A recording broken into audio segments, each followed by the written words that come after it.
भारत का सबसे ताकतवर योद्धा जिससे अकबर भी बहुत ज्यादा कांपता था, जो कि 7.5 फुट का कवच, 10-10 किलो की 2 तलवारें, 80 किलो का भाला, जिसने अकबर के सेनापति बहलोल खान को उसके घोड़े समेत बीच से ही काट डाला। इस योद्धा में इतनी ज्यादा ताकत थी कि अकबर भी इससे बहुत ज्यादा डरता था, इसलिए अकबर अपनी पूरी जिंदगी कभी इनके सामने ही नहीं आया। हम बात कर रहे हैं कुंभलगढ़ के राजा, मेवाड़ के सबसे बड़े शासक महाराणा प्रताप के बारे में। बात है 1576 की। मेवाड़ की हल्दी घाटी में एक ऐसा युद्ध चल रहा था जो कि आने वाले समय में भारतीय इतिहास में सबसे घमसान युद्ध के नाम से जाने जाने वाला था। ये युद्ध दो राजाओं के बीच में हो रहा था, भारत के मुगल सम्राट अकबर और मेवाड़ के सबसे ताकतवर राजा महाराणा प्रताप सिंह के बीच में। इस युद्ध को घमासान युद्ध इसलिए कहा जाता है क्योंकि इन दोनों की सेनाओं में जमीन आसमान का फर्क था। जहाँ पर महाराणा प्रताप की सेना तलवारों और भालों से लड़ रही थी, वहीं पर अकबर की सेना के पास तोप और बंदूकें भी थी, जो कि अपनी बंदूकों से लगातार महाराणा प्रताप की सेना को मारते जा रहे थे।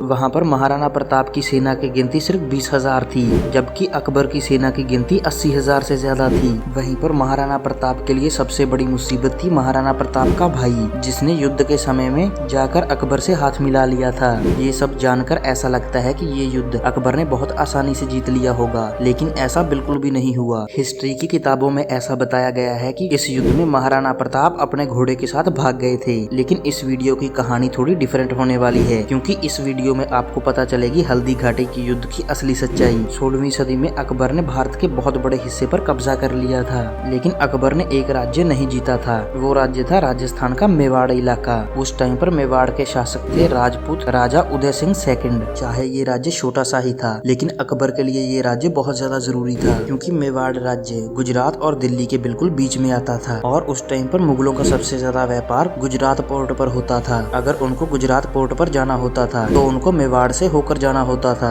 और जब वो मेवाड़ से जाते थे तो मेवाड़ उन पर भारी टैक्स लगाया करता था। अकबर इस राज्य को अपने कब्जे में लेना चाहता था, लेकिन अकबर जब भी युद्ध लड़ता था तो वो दूसरे राजाओं की तरह सीधा युद्ध पर नहीं जाया करता था। अकबर सबसे पहले दूसरे राज्यों से बातचीत करके देखता था, क्योंकि अकबर ये जानता था कि बातचीत में जितना नुकसान होगा वो युद्ध में हुए नुकसान से कम होगा। असल में अकबर दूसरे राज्यों से शादी, ट्रेडिंग या फिर बातचीत का रास्ता अपनाते थे, और अकबर ने जब मेवाड़ के शासक के साथ ऐसा करने की ट्राई करी तो मेवाड़ के राजा ने एकदम साफ साफ मना कर दिया। जिसके बाद 1568 में अकबर ने अचानक मेवाड़ की कैपिटल चित्तौड़ पर हमला कर दिया। इस हमले के दौरान 40,000 लोगों ने अपनी जान गंवा दी। इस हमले में सिर्फ सैनिक ही नहीं मारे गए, बल्कि आम लोग भी मारे गए। ऐसी बहुत सारी औरतें थी जिन्होंने जौहर कर लिया। राजा उदय सिंह को इस हमले के बारे में पता नहीं था, इसलिए उसके सैनिकों और उसके मंत्रियों ने राजा उदय सिंह और उसके परिवार को उदयपुर पहुंचा दिया। राजा उदय सिंह के बेटे प्रताप सिंह को अकबर के इस खून खराबे से बहुत ज्यादा गुस्सा आया। अपने पिता उदय सिंह की मौत के बाद प्रताप सिंह उदयपुर का राजा बना, इसलिए अकबर ने एक बार फिर से महाराणा प्रताप से बातचीत करने की कोशिश करी थी। बातचीत करने के लिए उन्होंने अपने नवरत्नों में से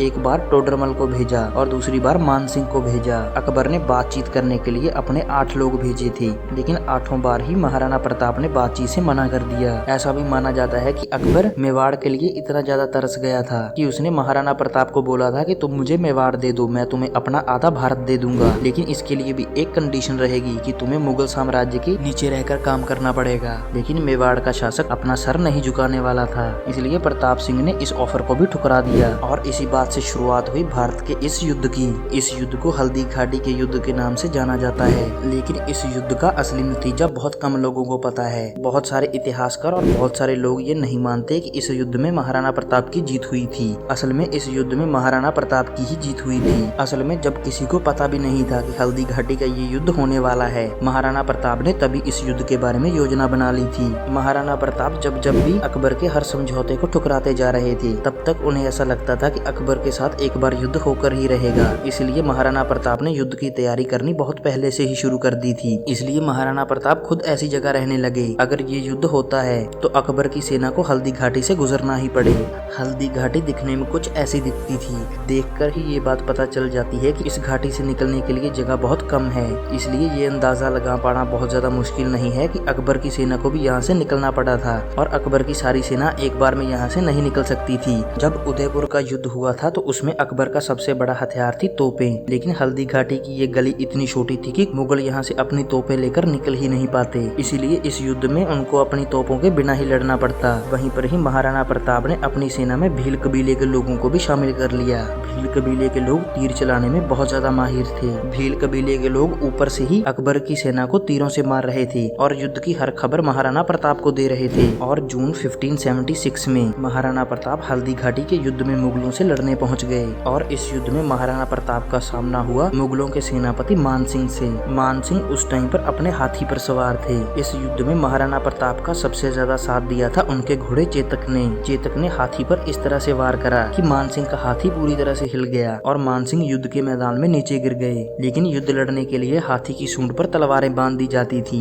इसलिए चेतक ने जब हाथी पर वार करा तो चेतक का एक पैर बुरी तरह से कट गया। जब महाराणा प्रताप का घोड़ा अच्छे से नहीं चल पा रहा था तो इसका फायदा उठाकर कुछ मुगल सैनिकों ने महाराणा प्रताप पर हमला करने की कोशिश करी। लेकिन उसके बाद चेतक ने कुछ ऐसा करा जिसको आज तक भी इतिहास में याद रखा जाता है। उस टाइम पर चेतक अपनी पूरी स्पीड पर पूरे 5 किलोमीटर तक भागा और एक खाई से महाराणा प्रताप को साथ लेकर खाई के ऊपर से 27 मीटर का जंप कर दिया, जो कि आज तक भी याद रखा जाता है। खाई के दूसरी तरफ जाते ही चेतक ने अपना दम तोड़ दिया। मुगलों के घोड़े इतने ऊपर से कूद नहीं पाए, जिसके कारण महाराणा प्रताप वहां से बच गए। ये सुनकर ऐसा लगता है कि महाराणा प्रताप रन छोड़कर भाग गए थे। लेकिन युद्ध में जीत तब तक नहीं होती जब तक तुम सामने वाले राजा को मार ना दो या उसके राज्य पर कब्जा ना कर लो। महाराणा प्रताप युद्ध में से तो एक बार निकल गए थे, लेकिन वो काफी समय तक अपने सैनिकों के साथ जंगल में ही रहे थे और जब तक वो रहे थे तब तक उन्होंने मुगलों को मेवाड़ की तरफ आने भी नहीं दिया था, जिसके बाद अकबर ने हार मान ली और अगले 20 सालों तक महाराणा प्रताप सिंह ने ही राज करा। लेकिन हमारे हिस्ट्री बुक्स में ऐसा बताया जाता है कि इस युद्ध में महाराणा प्रताप भाग गए थे और मेवाड़ पर अकबर ने कब्जा कर लिया था।